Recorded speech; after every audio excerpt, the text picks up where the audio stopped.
River front అనేటువంటిది ఈ మధ్యకాలంలో నేను చూశాను. రివర్ ఫ్రంట్ అనేటువంటి దాన్ని కొంచెం మరింత వెడల్పు చేసి తద్వారా అక్కడ మరి ఇంతకుముందు ఉన్నటువంటి ఏవైతే మనకి ఈ స్టాచ్యూస్ ఉన్నాయో దాన్ని ఉంచుతూనే ఇంకా కొత్త స్టాచ్యూస్ కూడా ఏర్పాటు చేసి దాన్ని డెవలప్ చేయాలనేటువంటి ఆలోచన చేస్తున్నట్టుగా నాకు మున్సిపల్ కమిషనర్ గారు నాతో చెప్పారు.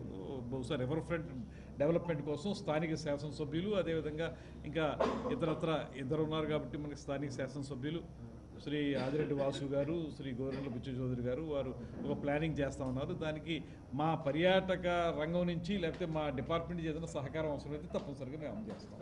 ఇప్పుడు జీవో కూడా వచ్చేసింది కదండి, నిన్న జీవో వచ్చేసింది, త్వరలో స్టార్ట్ అయిపోద్ది. తెలుగు యూనివర్సిటీ ఖచ్చితంగా దీంట్లో తెలుగు యూనివర్సిటీ వచ్చే విషయంలో బుచ్చ చౌదరి గారి పాత్రను ఎవ్వరూ తక్కువ చేసి మాట్లాడడానికి వీల్లేదు.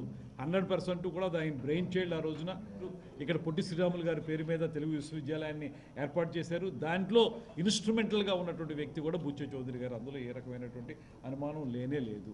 ఇవాళ మళ్ళీ దాన్ని హైదరాబాద్కి పరిమితం అయిపోయినటువంటి దాన్ని మళ్ళీ ఇక్కడ తీసుకొచ్చే విషయంలో బుచ్చ చౌదరి గారి పాత్ర, ఇక్కడ స్థానిక శాసనసభ్యుని యొక్క పాత్ర, అదేవిధంగా మంత్రిగా నేను కూడా పదే క్యాబినెట్ మీటింగుల్లో నేను కోరాను ఏంటంటే తెలుగు విశ్వవిద్యాలయాన్ని పునరుద్ధరించండి. అది ఆన్ రికార్డు ఉంటాయి, ఇవేమి కూడా మనం ఊరికే మాట్లాడగలం. నేను ఎంత పర్సెంట్ ఉంది లేకపోతే ఇందులో ఏముందనేటువంటి దాని గురించి మాట్లాడటం లేదు. కాకపోతే ఇక్కడ మనకి ఉన్నటువంటి ఆ ట్రెడిషన్ ఏదైతే ఉందో, దట్టు గోదావరి జిల్లాలు అనగానే భాషకి పెట్టింది పేరు కనుక మాకు ఉన్నటువంటి డిమాండ్ ఏదైతే ఉందో రాజమండ్రిలో తెలుగు విశ్వవిద్యాలయాన్ని పునరుద్ధరించండి అనేటువంటి మాటని క్యాబినెట్ మీటింగ్లో ముఖ్యమంత్రి గారితో అదేవిధంగా డిప్యూటీ సీఎం గారితో ముఖ్యంగా మానవ వనరుల శాఖ మంత్రి లోకేష్ గారితో కూడా మాట్లాడడం జరిగింది. అంత మాత్రం ఏదో నేను ఒక్కడనే దానివల్ల సాధించేటువంటి మాట చెప్పడానికి సిద్ధంగా లేను. ఎందువల్లంటే ఇది ఎన్టీ రామారావు గారి టైంలోనే అద్భుతంగా రూపొందించబడింది.